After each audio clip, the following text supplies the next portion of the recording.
Conhece-te a ti mesmo, e encontrarás Deus. Na Grécia Antiga, havia um grande local sagrado dedicado ao deus Apolo. Ficava localizado no pé do Monte Parnaso.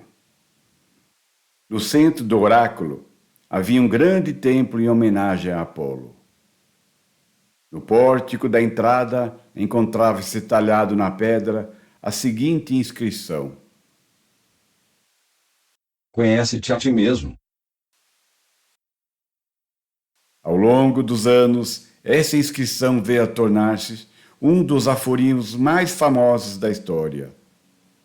O aforismo é um pensamento expresso de maneira breve. Para compreendermos melhor o significado desse provérbio, iremos apresentá-lo sob duas perspectivas, uma estritamente filosófica, ou mais especificamente sob o olhar da metafísica, que busca o conhecimento da essência de tudo que existe, e a outra sob a ótica da espiritualidade ou da transcendência das coisas existentes. O pensamento metafísico. O deus Apolo era conhecido por ser o deus da beleza, da perfeição e da razão. Por esse motivo, era um dos deuses mais cultuados da Grécia Antiga. A inscrição "Conhece-te a ti mesmo" era compreendida como um oráculo de Apolo para todas as pessoas que ali chegavam. Sendo assim, a grande tarefa da humanidade, segundo Apolo, seria buscar o conhecimento de si e, a partir daí, conhecer a verdade sobre o mundo. A razão foi primordial para o desenvolvimento da filosofia. O caráter reflexivo da filosofia é a busca pelo conhecimento e pela verdade encontrar em Apolo um referencial. Agora o filósofo Sócrates, que viveu entre 469 e 399 a.C., é quem tornou mais evidente essa ligação entre os deuses e a filosofia nascente. Foi Querofonte, o seu leal amigo, que em uma visita ao oráculo de Delfos perguntou à pitonisa de Platão se havia no mundo alguém mais sábio que Sócrates. A resposta do oráculo foi negativa. Não havia ninguém mais sábio que Sócrates. Ao receber essa mensagem de Querofonte, quando regressou a Atenas, Sócrates passou sua vida tentando contestar o oráculo. Intrigado com a mensagem do oráculo, o filósofo procurou todos os sábios de Atenas para que esses pudessem mostrar-lhe o que era o conhecimento. Sócrates fazia-lhes perguntas sobre temas morais, como a virtude, a coragem e a justiça, na esperança de que essas pessoas, reconhecidas pela sabedoria, pudessem ajudá-lo na busca pela verdade. No entanto, ele sentiu-se frustrado ao perceber que essas autoridades gregas possuíam uma visão parcial da realidade, sendo capazes apenas de dar exemplos de alguém ou algo virtuoso, corajoso ou justo. A partir desses encontros, Sócrates percebeu que esses sábios não passavam de pessoas com uma interpretação errada sobre o conhecimento, repletas de preconceitos e de falsas certezas. O filósofo compreendeu que a mensagem do oráculo dizia respeito ao fato dele possuir um autoconhecimento e compreender a sua própria ignorância, tornando-o mais sábio que os outros. A extensão da frase atribuída a Sócrates é conhecida como: "Conhece-te a ti mesmo e conhecerás o universo e os deuses." A pergunta "Quem sou eu?" ou "Quem somos nós?" é uma das questões primordiais da metafísica e que deu um ponto de partida para a filosofia e toda a produção no conhecimento humano. O nós e o universo é a meta do conhecimento, que movimenta todos os dias a produção de ciência no mundo. Ainda que através da razão não se tenha chegado à resposta definitiva para essa questão, sua busca é a necessidade de conhecer a si mesmo e ao próprio Criador, e a sua inter-relação constroem e modificam o modo de pensar e de compreender a realidade do mundo em que vivemos. O pensamento transcendental ou espiritual. A transcendência é um conceito filosófico que se refere à capacidade de ir além dos limites da experiência humana comum. É a ideia de ultrapassar as fronteiras do conhecimento e da compreensão, alcançando um estado superior de consciência ou existência. A transcendência pode ser vista como uma busca espiritual ou como uma forma de expansão da mente e do ser. A esse respeito, o que pode nos ensinar as Sagradas Escrituras? Pois algumas das coisas mais incríveis do Novo Testamento, ditas por Jesus Cristo, foi quando ele afirmou que o reino de Deus poderia ser encontrado aqui mesmo na terra, exclusivamente através da nossa transformação interna, conforme a sua afirmação dita ao fariseu Nicodemos. Aquele que não nascer de novo, não pode ver o reino de Deus. Agora, 4 homens escreveram biografias de Jesus Cristo. Cobrador de impostos, um homem de profissão desconhecida, um médico e um pescador. Seus nomes, respectivamente, Mateus, Marcos, Lucas e João.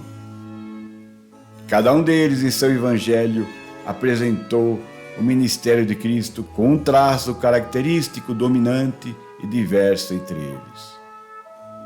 É incrível que tudo isso já fora profetizado por Ezequiel, quando do seu cativeiro na Babilônia. Logo no primeiro capítulo de seu livro, lemos que ele viu os céus abertos e, em meio a uma luminosidade ofuscante, notou 4 seres vivos. E ele os descreveu da seguinte forma: E a semelhança dos seus rostos era como o rosto de homem. E do lado direito todos os 4 tinham rosto de leão. E do lado esquerdo todos os 4 tinham rosto de boi. E também tinham rosto de águia todos os 4. Em Apocalipse 4, 6b a 7, o apóstolo João nos revela essa mesma visão de Ezequiel. Mateus, Marcos e João, sendo judeus, certamente conheciam a visão de Ezequiel, mas não tinham ideia de que o que escreveriam teria alguma relação com ela. Esses 4 evangelhos correspondem em ordem aos 4 seres vivos das visões de Ezequiel e de João. No evangelho de Mateus, Jesus é apresentado como rei. O Antigo Testamento associa o leão à realeza e à tribo de Judá da qual Jesus veio. O segundo ser vivo, o boi ou bezerro, é o animal que serve. Marcos vê Jesus como servidor. Não há em seu evangelho genealogia, nem qualquer tipo de história de nascimento. Nada de especial se esperaria de um servidor. Nem Marcos registra muitos ensinamentos. Seu evangelho é todo sobre ação.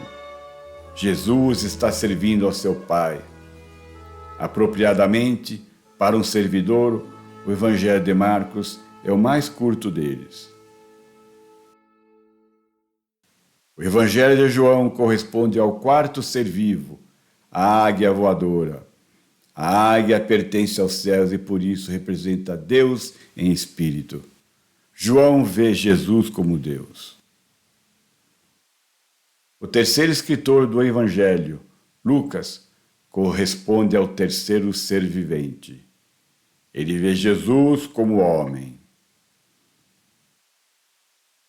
Dos 4 evangelhos bíblicos, 3 deles afirmam que o reino de Deus virá num futuro próximo. Mas no Evangelho de Lucas, onde Jesus, quando interrogado pelos fariseus sobre quando haveria de vir o reino de Deus, disse explicitamente o seguinte: O reino de Deus não vem com sinais visíveis, nem as pessoas poderão dizer: Vede, aqui está, ou ali. Porque eis que o reino de Deus está entre vós. Lucas era médico, curador de pessoas, e é apropriado que ele encarasse Jesus dessa forma. Somente Lucas nos dá todos os detalhes humanos do nascimento de Jesus. Ele conta a história da visita de Gabriel a Maria e a sua concepção. Apenas Lucas menciona a estalagem de Belém e a manjedoura onde Jesus dormiu pela primeira vez.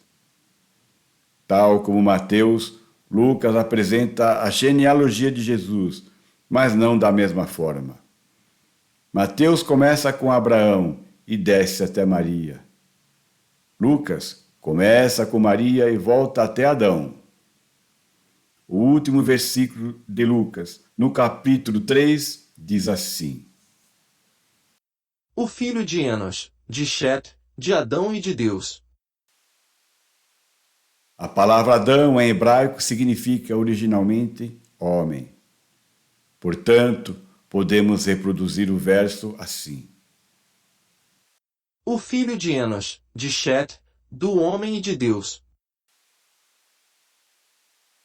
A respeito desse homem singular, a palavra do Todo-Poderoso veio um dia ao profeta Zacarias dizendo: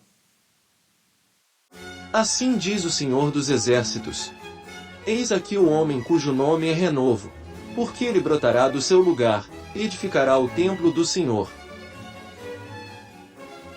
Então Jesus veio ao mundo e percorreu as cidades e aldeias da Galileia em busca dos perdidos.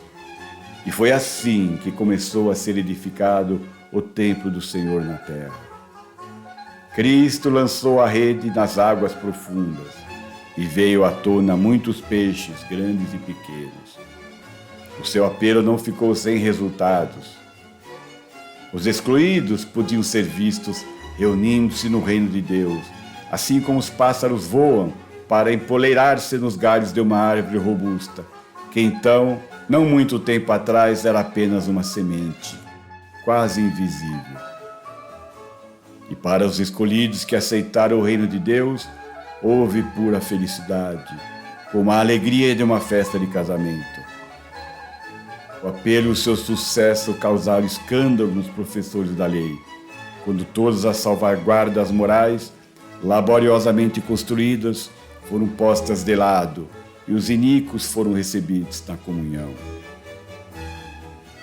Para os escandalizados, Jesus apelou em parábolas, com um argumento irônico. Se os convidados não comparecerem a uma festa, algo deve ser feito para se preencher os lugares vagos.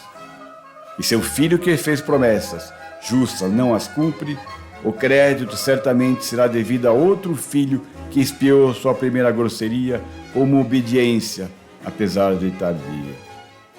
E mesmo que o filho mais novo de uma família tenha arrastado o nome do pai para a lama, quando finalmente ele voltar para casa, não cabe ao irmão mais velho isolá-lo, se o pai estiver feliz em recebê-lo. Mas, na verdade, não existe mérito aos olhos de Deus. Se Ele concede suas dádivas a homens que nada fizeram para merecê-los, nosso Senhor é como um empregador magnificamente generoso que paga um dia inteiro de salário por uma hora de trabalho. O reino de Deus é assim. E as bênçãos do reino de Deus não podem ser compradas por preço algum, pois elas são um dom de Deus. Mas a situação exige, sim, sacrifícios. O reino de Deus está aqui, agora, no tempo presente. A relação com o amor de Deus que nos liberta está no nosso meio. A possibilidade de liberdade, de um mundo totalmente novo, já está aqui. Você aceitará o reino de Deus? Apostaria a sua vida nisso? As nossas mentes, vontades e afeições individualmente, cada uma delas é capaz de nos confrontar com o reino de Deus, isto é, com o bem supremo e o poder final no universo. A partir da nossa resposta, de uma forma ou de outra, os eventos seguem o seu curso. E a história é moldada pelo Espírito. Toda a série de eventos permanece moldável à vontade do Criador e serve para colocar os homens repetidamente face a face com as questões eternas. Não podemos prever os resultados da escolha humana no seu curso, muito além do próximo estágio, porque o campo da lei natural na história, embora seja real, é limitado. Não há nenhuma equação conhecida e resolvida da interação do espírito atemporal e infinito com a ordem temporal e finita. Parece que não temos nenhuma garantia nos ensinamentos de Jesus Cristo para afirmar que os longos ciclos da história levarão inevitavelmente a um reino milenar de Deus que virá à Terra. Mas temos a promessa divina feita como salvaguarda para afirmarmos que Deus vem ao nosso encontro na história e coloca diante de nós a porta estreita, mas aberta para o seu reino. Aceitar o seu reino, entrar nele, traz bem-aventurança, porque a melhor coisa concebível é que estejamos em obediência à vontade de Deus. Tal bem-aventurança pode ser desfrutada aqui e agora, mas ela nunca se esgotará em nenhuma experiência que esteja dentro dos limites do tempo e do espaço. Caros irmãos em Cristo, o nosso destino está na ordem eterna. O que o nosso Senhor preparou para aqueles que o amam e o louvam, os olhos do homem ainda não viram, nem ouviram, e nem entraram no seu coração. Aleluia!